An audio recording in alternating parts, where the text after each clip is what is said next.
Assalamualaikum warahmatullahi wabarakatuh. Balik lagi di channel YouTube saya. Saya di sini akan membahas seputar edukasi, yaitu melanjutkan pembahasan saya tentang pengauditan, yaitu tentang bab 4, audit laporan keuangan dan laporan audit.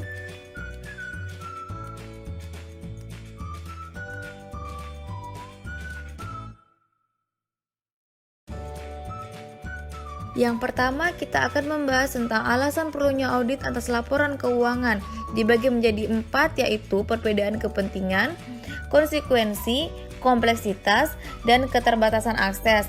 Selanjutnya, pemisahan tanggung jawab manajemen dan auditor. Manajemen bertanggung jawab atas pembuatan dan isi laporan keuangan yang dimuat dalam asersi atau pernyataan manajemen. Auditor independen bertanggung jawab memberikan pendapat mengenai kewajaran laporan keuangan yang dihasilkan oleh manajemen. Selanjutnya, manfaat ekonomis audit yang dibagi menjadi 4, yaitu meningkatkan kredibilitas, meningkatkan efisiensi dan kejujuran, meningkatkan efisiensi operasional perusahaan, mendorong efisiensi pasar modal. Dan yang terakhir yaitu manfaat audit dari sisi pengawasan dibagi menjadi 3, preventive control, detective control, dan yang terakhir reporting control. Laporan audit. Laporan audit merupakan media yang dipakai oleh auditor dalam berkomunikasi dengan masyarakat lingkungannya. Pendapat auditor disajikan dalam laporan tertulis yang umumnya berupa laporan audit bentuk baku. Laporan audit baku terdiri dari 3 paragraf, yaitu paragraf pengantar, paragraf lingkup, paragraf pendapat. Paragraf pengantar, terdapat 3 kalimat dalam paragraf pengantar. Kalimat pertama menjelaskan objek yang menjadi sasaran audit. Terdapat 2 hal penting, yaitu auditor memberikan pendapat atas laporan keuangan setelah ia melakukan audit atas laporan tersebut. Objek yang diaudit oleh auditor adalah laporan keuangan klien. Kalimat kedua dan ketiga menjelaskan tanggung jawab manajemen dan tanggung jawab auditor. Paragraf lingkup berisi pernyataan auditor bahwa audit dilaksanakan berdasarkan standar audit yang telah ditetapkan oleh organisasi profesi akuntan publik.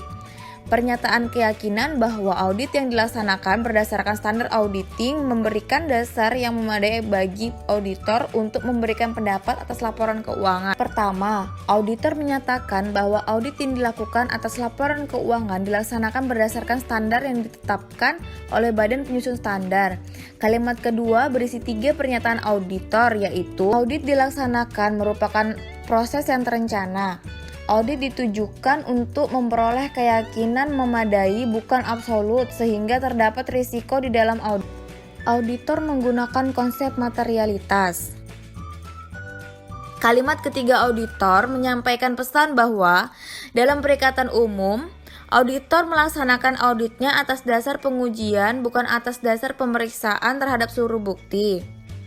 Pemahaman terhadap SPI merupakan dasar untuk menentukan jenis dan luas pengujian yang dilakukan dalam pemeriksaan.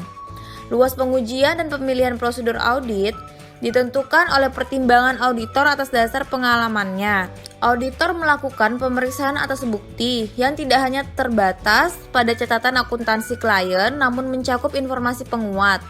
Kalimat keempat menjelaskan bahwa auditor menggunakan pertimbangan dalam menetapkan dan mengevaluasi penyajian laporan keuangan yang dilakukan oleh manajemen. Kalimat kelima mengidentifikasi keterbatasan lain audit, yaitu bahwa pendapat yang dinyatakan oleh auditor hanya dilandasi oleh dasar yang memadai dan memberikan pernyataan bahwa auditor telah membuat simpulan positif mengenai lingkup pekerjaan audit yang telah dilaksanakan. Paragraf pendapat merupakan paragraf yang digunakan oleh auditor untuk menyatakan pendapatnya mengenai laporan keuangan. Terdapat 4 tipe pokok laporan audit yang diterbitkan oleh auditor. Pendapat wajar tanpa pengecualian. Pendapat ini diberikan oleh auditor jika tidak terjadi pembatasan dalam lingkup audit, tidak terdapat pengecualian yang signifikan mengenai kewajaran dan penerapan PABU dalam menyusun laporan keuangan, konsistensi penerapan PABU, pengungkapan memadai dalam laporan keuangan.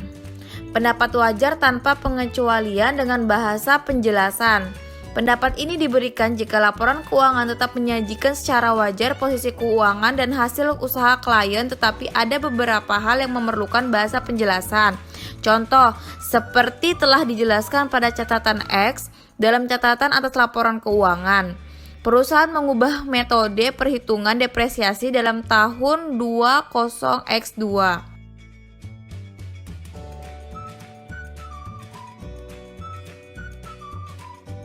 Pendapat wajar dengan pengecualian. Pendapat ini diberikan jika auditor menjumpai kondisi-kondisi berikut ini. Lingkup audit dibatasi oleh klien.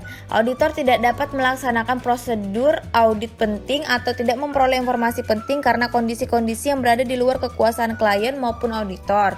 Laporan keuangan tidak disusun sesuai PABU. PABU tidak diterapkan secara konsisten. Pendapat tidak wajar. Pendapat ini diberikan jika laporan keuangan klien tidak disusun berdasarkan PABU sehingga tidak menyajikan secara wajar posisi keuangan, hasil usaha, perubahan ekuitas dan arus kas.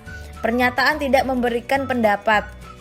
Beberapa kondisi yang menyebabkan auditor tidak memberikan pendapat antara lain: pembatasan yang luar biasa terhadap lingkup audit, auditor tidak independen dalam hubungannya dengan klien. Yang terakhir, unsur laporan audit dibagi menjadi 8, yaitu pihak yang dituju, paragraf pengantar, paragraf lingkup, paragraf pendapat, nama auditor, nomor izin akuntan publik, tanda tangan, dan yang terakhir tanggal laporan audit.